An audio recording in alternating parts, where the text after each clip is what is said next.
Si.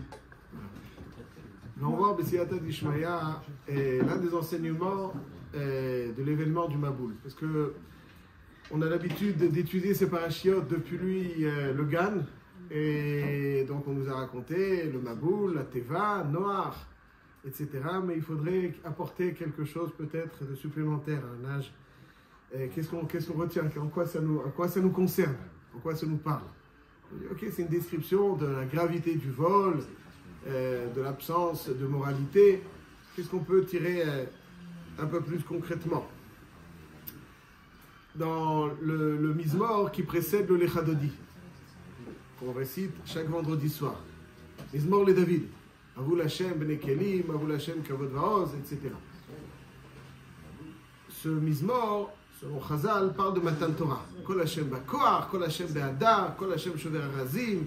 Donc la voix d'Hashem, le jour de Matan Torah, a tout fragilisé. On avait l'impression que les choses étaient si solides, mais avec Matan Torah, on voit que les choses étaient beaucoup plus fragiles. On voit qu'elles n'existent que, elles étaient fragiles, c'est la Torah qui leur donne leur consistance, leur solidité. Et à la fin de ce Teilim, on dit Hashem la Maboul yashav, vayeshev Hashem melech leolam, Hashem oz la moiten, Hashem yivarech et amo v'shalom. C'est quoi Hashem la Maboul yashav? Hashem la Maboul yashav. Qu'est-ce que le Maboul vient faire dans le psaume décrivant Matan Torah? Question absolument élémentaire. Hashem la Maboul yashav. Hashem la Maboul yashav, ça veut dire que Hashem a solidifié son royaume, sa royauté. Avec le Maboul, il a montré qu'il fallait être digne. Hashem la Maboul yashav. Yeshev Hashem melech l'olam. Après le Maboul, Yeshev Hashem melech l'olam. Qu'est-ce que vient faire le Maboul dans Matan Torah, le psaume qui parle de Matan Torah? L'Agmara nous l'explique dans Masechet Zvachim, Daf Kuftet Zayin Amud Aleph. Il y a une suga qui nous parle de Vaishma Yitro, Kohen Midian Choten Moshe. Donc il est venu, Yitro a eu écho de quelque chose qu'il a fait venir, rejoindre le Ham Israël. De quoi il a eu écho exactement, Yitro? Pas marqué me forage dans le Passouk. Et quoi la Shera Zifla, la Shera Sam, mais qu'est-ce qui est précisément? Et il y a une grande discussion dans les Tanaïm, et la vie de Rabbi Lazar Amodaï, c'est qu'il a entendu Matan Torah. Bon, comment il a entendu Matan Torah? Comment il a entendu Matan Torah? Matan Torah, c'est le don de la Torah qui s'est adressé au Ham Israël, au pied du Har Sinaï. Mais comment lui, il a eu écho de Matan Torah? Comment il a eu écho de Matan Torah? Il dit comme ça. כשניתנה תורה לישראל האקולו הולך מסוף העולם ועד סופו וכל מלכי עובדי כוכבים אחזתן רעדה בהיכליהם. Les rois goy ont été saisis d'un tremblement בהיכליהם, dans leur palais. ואמרו שירה ובהיכלו כולו מרכבות ובהיכלו כולו מרכבות. נתקבצו כולם אצל בלעם הרשע. Ils ont eu très peur et ils sont adressés à une référence. Et ils l'ont interrogé. Ma kolé amon asher shamanu. Shema maboul balaolam. Quel est donc ce bruit que nous entendons? Peut-être que c'est un nouveau maboul qui va être déclenché. Et c'est l'expression dans le passouk Hashem la maboul yashav. On sait qu'Akadosh Baruch Hu son trône a été équilibré par le maboul. Hashem la maboul yashav. Alors peut-être qu'il veut à nouveau amener un maboul. Donc c'est une interrogation. Hashem la Maboul yashav. Est-ce que maintenant il y a un nouveau Maboul? Alors Bilam, selon certaines girsot, il leur dit Vayeshev Hashem melech l'olam. C'est le Maboul, c'est fini. C'est que le Baruch Hu a déjà prêté serment de plein. Donc il va Vayeshev Hashem melech l'olam. Alors qu'est-ce qui se passe? Lui demande qu'est-ce qui se passe? Lui demande les Malchei Umot Haolam. Il se passe quoi? Il dit Hashem oz la moiten. Hashem, il donne la Torah c'est la force du Ham Israël. Alors, les Umot Haolam qui étaient tremblants, qui avaient peur du Maboul, rétorquent Hashem yevarech et amo b'shalom. Il ratzon que Kadosh Baruch Hu bénisse son peuple avec le shalom. Donc là, les derniers versets de ce psaume-là sont en fait le reflet, la description d'un dialogue qu'il y avait entre Malchei Umot Haolam et Bilam Arasha. Malchei Umot Haolam, Hashem la Maboul yashav. Non, Yeshev Hashem melech l'olam. Et alors, ce qui se passe, Hashem oz la moiten. Hashem oz la moiten. Hashem yivarech et amo b'shalom. Deux questions, très rapides. Premièrement, comment le don de la Torah peut prêter à confusion et donner l'impression que c'est un maboul. Le don de la Torah, c'est le Torah. Le maboul, c'est destructeur. Et le don de la Torah, il n'y a rien de plus bonifiant pour la création. Comment il peut y avoir une confusion pareille? On ne parle pas d'imbéciles qui ont entendu du bruit. Ah, c'est le maboul. On parle de choses bien plus fines. Comment il peut y avoir une confusion entre ce qu'il y a de plus pur, de ce qu'il y a de meilleur, ce qu'il y a de meilleur la Torah et ce qu'il y a de plus, malheureusement, destructeur tel que le maboul? Quelle confusion peut-il y avoir? Deuxième question, Hachem Yivarech et Amo Bashalom. Les Malchim Otaolam bénissent Am Israël. C'est nouveau ça. Hachem Yivarech et Amo Bashalom. Pourquoi est-ce qu'ils ont besoin de les bénir? Alors on va dire un petit enseignement. Il y a une Gemara dans Masechet Chulin, Daf, Kouf, Lametet Amud Bet. Il dit Moshe Mina Torah Minayin. Où est-ce que Moshe Rabbeinu est en allusion dans la Torah? Donc évidemment avant sa naissance. La Gemara dit Beshagam hu basar. Beshagam hu basar. Lo yadun ruhi ba'adam. Beshagam hu basar. Beshagam, c'est la valeur numérique de Moshe, 345. Il y a eu Amav 120 shana. Moshe Rabbeinu 120 shana. Moshe mina Torah minaim Beshagam. Ça paraît étonnant. Beshagam, c'est qu'il va être Moshe. Mais Moshe est pas né là. Moshe va naître après. Il a besoin de savoir. À l'époque du Maboul, il y avait Moshe, il est né en Égypte. C'est ça, de quoi on parle?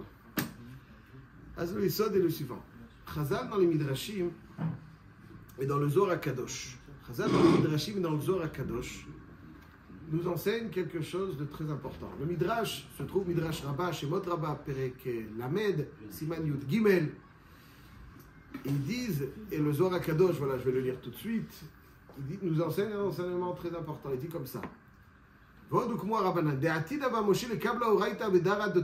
C'est-à-dire que Hachem souhaitait donner la Torah à la génération du déluge.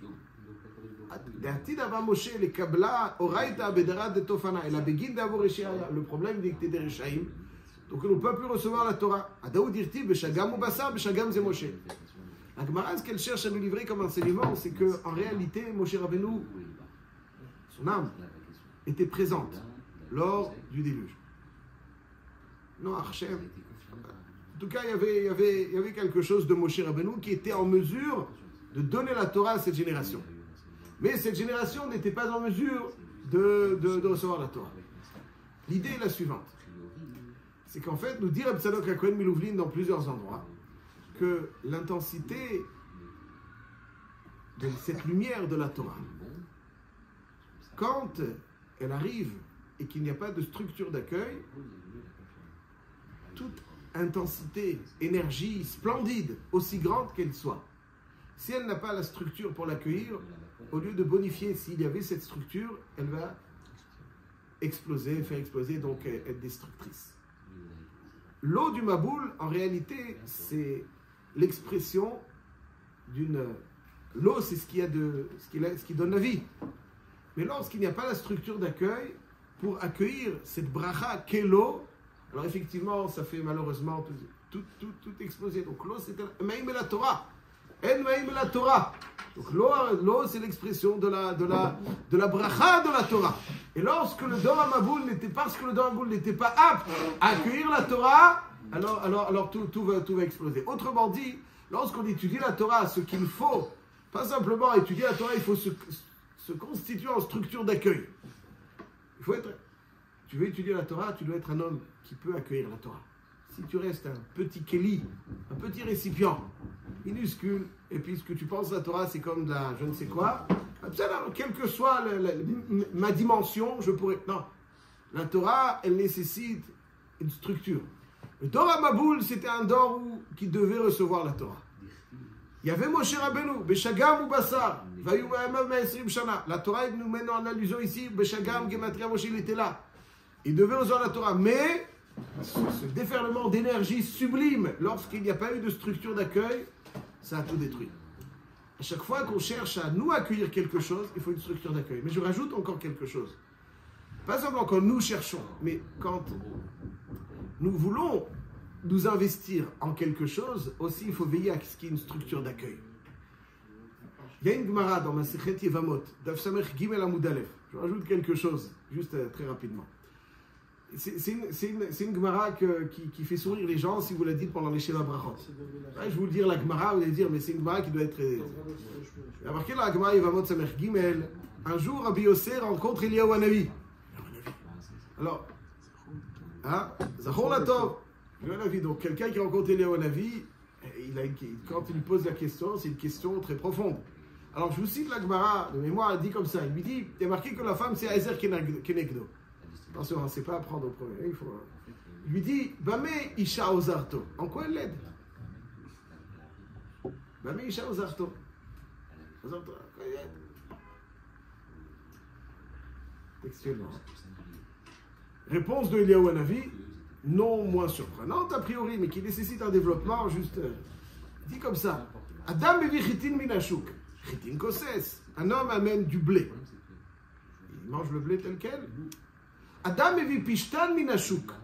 Il amène du lin. Il le met, il s'en vêtit tel quel. Alors nimtsa me'ira et renav ou ma'amidato al raglav. Donc la femme lui éclaire les yeux et lui permet de se tenir debout.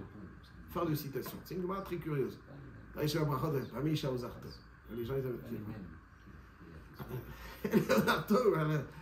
l'homme sans femme, c'est un homme qui est perdu. Ouais, c'est quoi? Il est perdu. C'est comme un enfant sans sa maman. N'est-ce pas? Alors quoi? Babi Shaozarto. Que c'est quoi même chez Ozarto?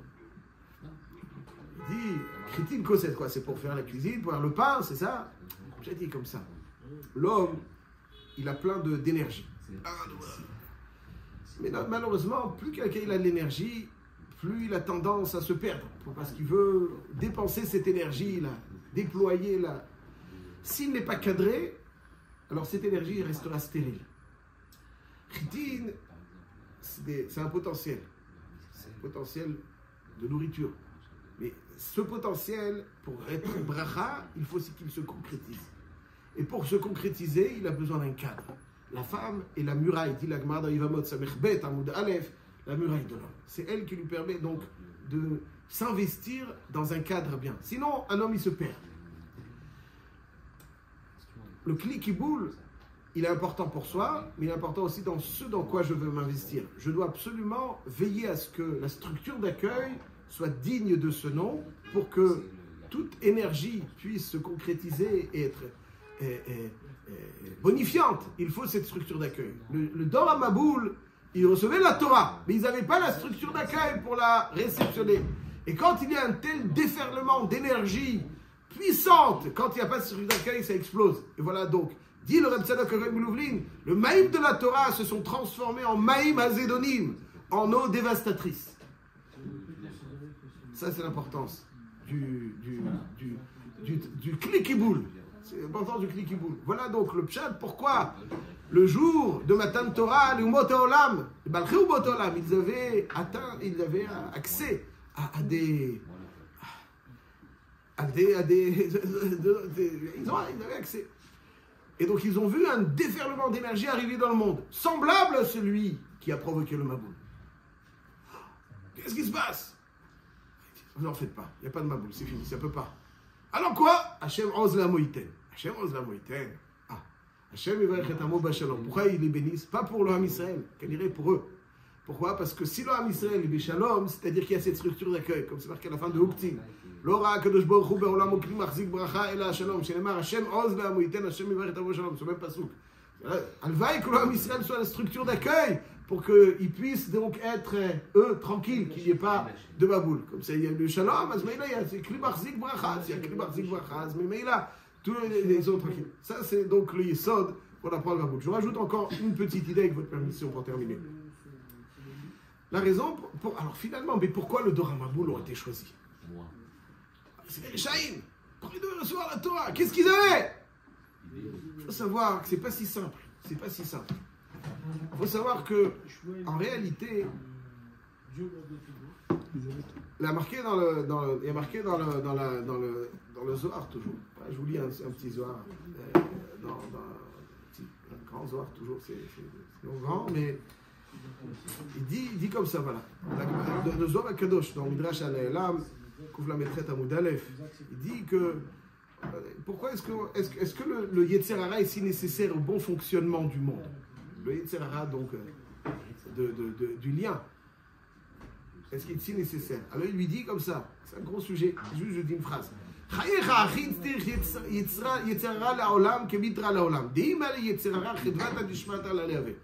Il lui dit le Yetzer Hara est nécessaire, le Yetzer Hara, donc de la passion, de la volonté, du lien, est nécessaire comme la pluie. Parce que s'il n'y avait pas cette passion, alors il n'y aurait jamais eu de joie dans l'étude. Vous vous rendez compte ce que ça veut dire? C'est-à-dire que la joie dans l'étude, il n'y a pas deux côtés. Un côté pour la joie dans l'étude et un côté pour le kiff de non, pas du tout. C'est la même passion en l'homme qui peut être orientée de deux côtés. La même passion en l'homme qui peut être orientée de deux côtés. Le Rambam à la fin de Ilchot Issurei Bia, il dit que le Yitzhara des Harayot, il n'est que dans le cœur, le Yitzhara des Harayot, que dans le cœur vide de Chokhmah. Pourquoi? Parce que quand il y a un cœur de Chokhmah, alors ce cœur de Chokhmah va être orienté vers la Torah, et cette passion va trouver assouvissement dans son lien avec la Torah, et conclut le Rambam avec un pasuk de Mishlei qui nous dit la Torah c'est Ayelet Ahavim, Ve'yalatchem. Ça veut dire que, regardez la traduction là-bas, je ne suis pas assez pour traduire. Ça veut dire en tout cas, Becholet. Yeravucha Becholet. Becholet, ça veut dire à tout moment. Contrairement au lien charnel, qui finalement, vous savez, au bout d'un certain moment, ok. Mais dans la Torah, c'est Becholet, Becholet, Becholet, c'est la même. Donc eux, ils avaient une tava. Quelqu'un qui a plus de passion, il est plus enclin à la Torah. Plus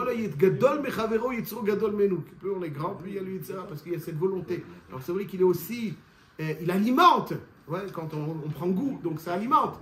Et ça, c'est donc la raison pour laquelle, Bémet, ils avaient le potentiel, parce que cette passion qui était la leur, ils auraient dû. Attention, ils étaient oui, le cadre. Mais on a dit, comme quand il n'y a pas de clic qui boule, etc., c'est ça donc qui a provoqué cette explosion qui s'est transformée donc en eau dévastatrice. Et c'est ça donc l'un des grands enseignements. Quand un homme étudie, il doit chercher à évoluer avec la dimension d'enseignement de Torah qu'il intègre. Chazak ou Baruch.